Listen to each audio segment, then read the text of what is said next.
Let's go ahead and get started. There's two types of psychological biases, and there's cognitive biases and emotional biases. And cognitive biases are basically like you are just used to thinking about something a certain way, and you're so used to it, you don't even realize necessarily that you're wrong. And those kind of biases can be overcome if you have the right information, basically, and the right kind of education for those. And then there's emotional biases, and those are things that your heart's more tied up in those things. And so those are a little bit harder to overcome, and you might need a little bit of help from a financial advisor, things like that to help overcome those biases. So we're going to jump in and start with the cognitive biases. And there's a whole bunch of different biases that I've tied up all in one thing called stubbornness biases. Some of us have a problem with stubbornness. Yes.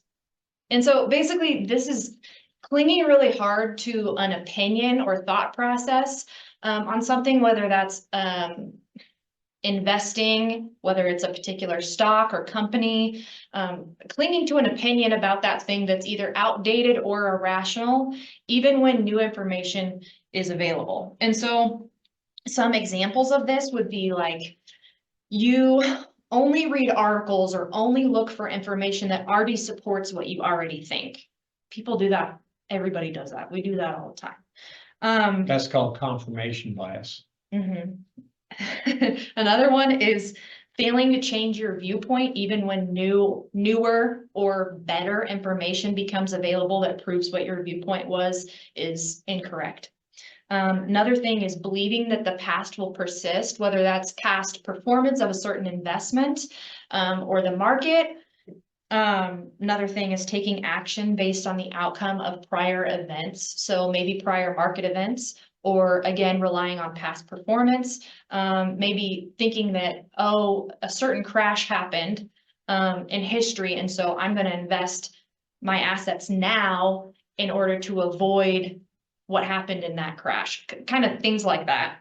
And then another example is anchoring yourself to an initial like price or value of something, whether that's an investment, or a good example of that is like gas prices.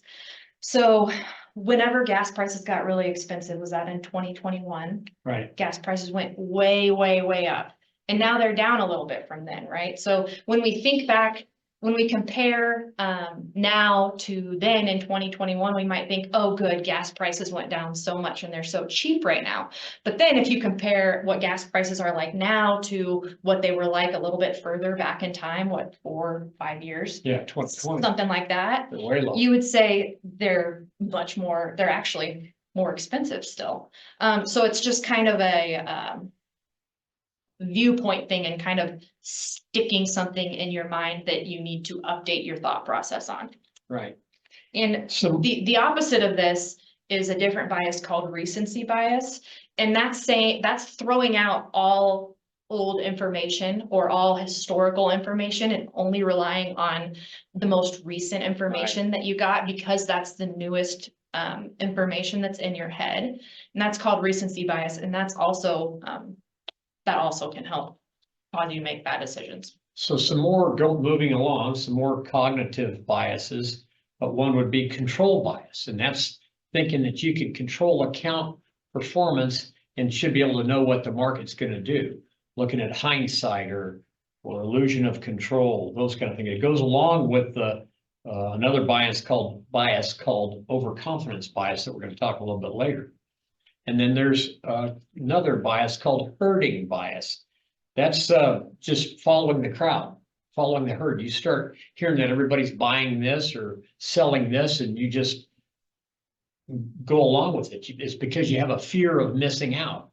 Well, more often than not, when you follow the herd, you might just follow the herd off the cliff, because it's causes you to buy at the wrong time and to sell at the wrong time. And then there's a bias that's called mental accounting bias. And it's kind of like people having a perception that they have different buckets of money or jars of money for their house, for their car, for travel, education, that sort of thing. in reality, all of their money's actually in one pot, but that's a bias where people can get mixed up on what they're doing.